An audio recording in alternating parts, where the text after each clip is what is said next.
What's good, Arsenal University? It's your boy Dro the Gooner here with my match of the reverse leg of West Ham versus Arsenal. We lost the match today, 1-0 with a goal from a corner by Declan Rice. As far as review points from the match, man of the match on our side, absolutely no one. No one really impressed me. The only person I can give an ounce of credit to is Guendouzi.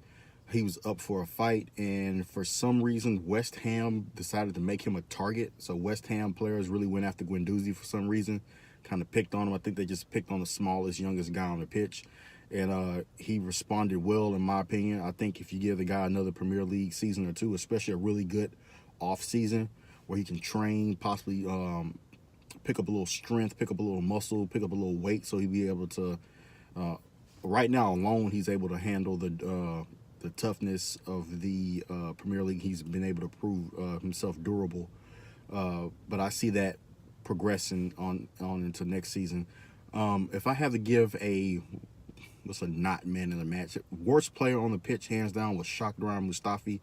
The guy was absolutely horrible. He's at fault for the free kicks. He's at fault for the goal scoring opportunities. There was a time period in the game where pretty much the whole match, Arnautovic pretty much owned the guy, had the guy, and for some reason, I've been calling this out all season, and Premier League defenders know this as well, is that all you have to do is basically play on the hip of Mustafi.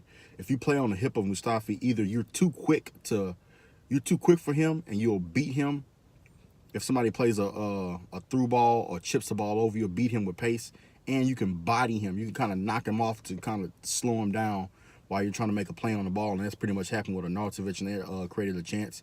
On the corner that led to the Declan Rice goal, bad pass, granted Xhaka too. Xhaka and Mustafi, you notice those two guys were pulled in the second half because they were absolutely horrible. That was the shittiest clearance I've ever seen in my life. Basic soccer or football, as you guys call it in Europe. Clear the ball out of the box. I tell my 9-year-old son to do that. My 9-year-old son plays center back and defensive midfielder, and I tell him, clear the ball. Don't try to be cute with it. Don't try to be pretty with it. Clear the ball out of the box, first and foremost. And that was, hands down, the shittiest clearance I've ever seen in my life. Headed the ball right back into the path of a West Ham player. Koscielny and Mustafi caught ball watching. Next thing you know, Declan Rice puts the ball in the back of the net. Like I said, I'm gutted by not having the 3 points, and I'm pissed off about the performance of Mustafi and Granit Xhaka. I feel as though a half-assed effort from those guys, the game would have ended in a draw. I don't think we could have won the match, and I don't think we could have won the match. And that leads into my second point, because I find myself getting into Twitter spats with Ozil fanboys. And I know what Ozil fanboys are going to come out and say today. They're going to come out and say, well, if Mesut Ozil was playing today, he would have unlocked the defense. Absolutely not. He couldn't have unlocked the defense. And I'm going to give you tactical analysis as to why, and not just personal opinion. West Ham played in a 4-2-4. There are multiple ways you can play a 4-2-4. If you guys paid attention at the World Cup, Senegal played a 4-2-4, but Senegal played the 4-2-4 with width and speed, designed to stretch you out and carve you into pieces. That's the goal of a 4-2-4, is for the four wide forwards to stretch you out, and through their constant movement to stretch your back line and stretch your midfield. Now, West Ham played a 4-2-4 as well, except for their back line of four actually played compact.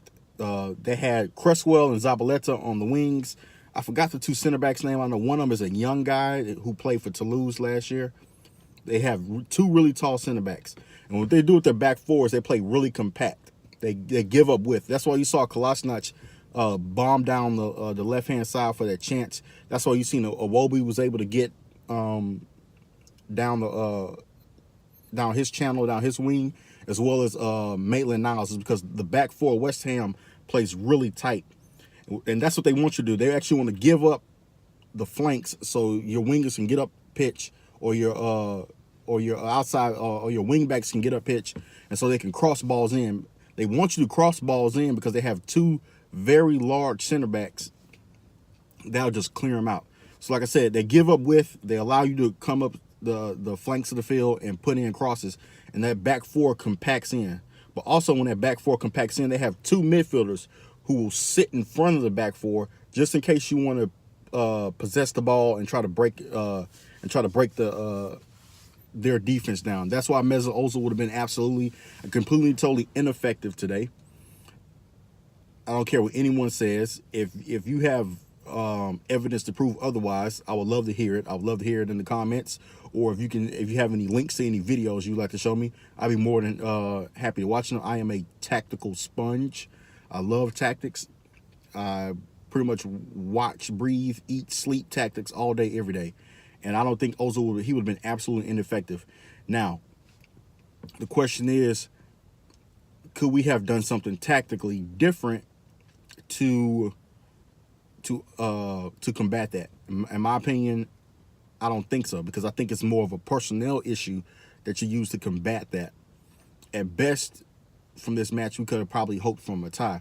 But like I said, since they gave up so much width, and then our lack of not having natural wingers, we don't have natural wingers that get wide and put in crosses. We have we have inverted wingers, guys that get wide but also like to come in. If you think about it, Ainsley Maitland-Niles playing right back, naturally is a center midfielder, or he's a wide forward, not necessarily he's a right-sided forward, not necessarily a right-sided winger. So you don't expect him to get wide and put in crosses. So basically, if you think about it, our front four played into West Ham's game plan. Like I said, the four guys came in compact, the two guys sat in front, and we literally our only game plan was to go through the middle. And I don't understand how Ozil fanboys think that Ozil would have helped. He's not a wide player. He wouldn't have gotten wide. Ozil wouldn't have tracked back defensively. And like I said, that's a part of West Ham's game plan. Those four guys play tight. You push your wings and your wing backs up. You try something, and they just hit you on the counter. They clear the ball, clear it far, and they hope to counter you. That's why they have somebody like Felipe Anderson. As a matter of fact, Felipe Anderson made a blistering run through our whole entire defense, and it didn't lead to anything, but it was most definitely a threat. I'm sickened and saddened by the loss, but what else? What else is there to do? We know we don't have any money as far as transfer market. We know that we only can get players in on loan, and the only player I'm hearing about on loan has been Denis Suarez, and I'm not sure Denis Suarez solves the issue. The issue is that you literally probably need two center backs, most definitely, because you need to replace Koscielny, you need to replace Mustafi, and both those guys are absolutely just horrible today. I wasn't. They pissed me off today. I'm not even gonna say I wasn't impressed. They pissed me off today. The front forwards went missing at times. Aubameyang looked good in the beginning of the match with the press. The press was really on. That first 4 or 5 minutes, that press looked awesome. But after that, it kind of fell dead. I think because those guys were trying to make runs offensively, and those runs weren't necessarily paying off or leading to anything. Shout out to Guendouzi. Played awesome. Had that shot. If that shot's a little bit, if it's 2 inches to the left, that's hitting that postage stamp in the top of that corner. Aubameyang missed a chance. Iwobi missed a chance. So, I mean, a couple of inches left or right, the game could have finished 3-1, but you can't say buts. You can't say what ifs. You can't say 3 inches left, 3 inches right. We should have taken the 3 points, and we didn't, and this is really going to hurt us because Manchester United is playing Tottenham. We all know United is on this upswing of enthusiasm, and they're chasing us down. So that has me absolutely, completely, totally nervous. We most definitely, I don't know what's going on, but we most definitely have some issues that need to be addressed, and it's not tactically. It's personnel-wise. That's the biggest issue. And, man, I saw something so disturbing on Twitter today, man. Shout out to my boy Lee Gunner. And his channel is absolutely blowing up over there on YouTube, man. Y'all go follow the guy. Somebody tweeted at him, "I hope Unai Emery dies of a terminal disease." I don't have time to go back and find the guy's name, but you sick little piece of shit. You are single-handedly the sickest little piece of shit I've ever met in my life. I've worked at a hospital called MD Anderson Cancer Center, and I've sat there and watched people deteriorate and die and ball up into absolutely nothing from cancer. So don't ever, ever, ever fix your lips or fix your fucking little fat fingers to go on Twitter and type, "I hope you die of a terminally disease." Your Ozil, my dislike of Mesut Ozil is based on tactics and system. Just because you're an Ozil fanboy, counter my tactics, counter the people who are anti-Ozil, counter the people who are Ozil out, who present you tactics, analysis, and system. Counter that with evidence of your own. Don't say sick shit like that. Don't say disgusting. That's beneath you as a fan. It's beneath you as a human being, and it's just absolute garbage. We know about the wage situation. That's the reason as to why we can't bring in anyone during this January transfer window. Hopefully in the summer, because during the summer we will have $100 million in surplus income coming in from the new Emirates deal and from the new Adidas deal. So I don't think we'll make a move until the summer. I don't see us making a move now. I heard some rumors about Juventus wanting Aaron Ramsey now. Me personally, if it was up to me, I also heard Juventus offered Sami Khedira in return for Aaron Ramsey. That's not the deal I would take. I would take Mehdi Benatia in a swap deal for Ozil if they wanted. I'm sorry, in a swap deal for Ramsey if they wanted Ramsey now. I would ship him off, but I would like Mehdi Benatia in return.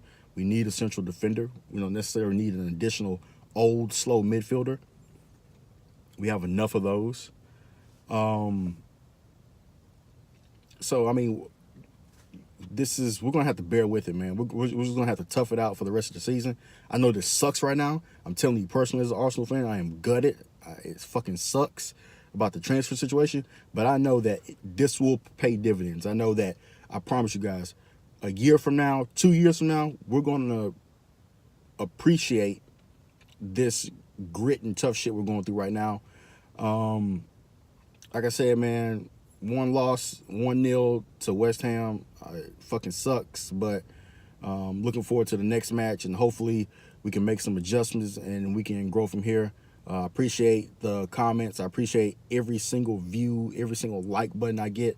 If you ever get a chance, follow me on Twitter at Dro Laguna. Follow me on Instagram at Dro Laguna. I'm always posting information, stats, tactics, transfer news, anything like that. And please click the like button and the subscribe button. And I really appreciate you guys for taking time out to watch my video today.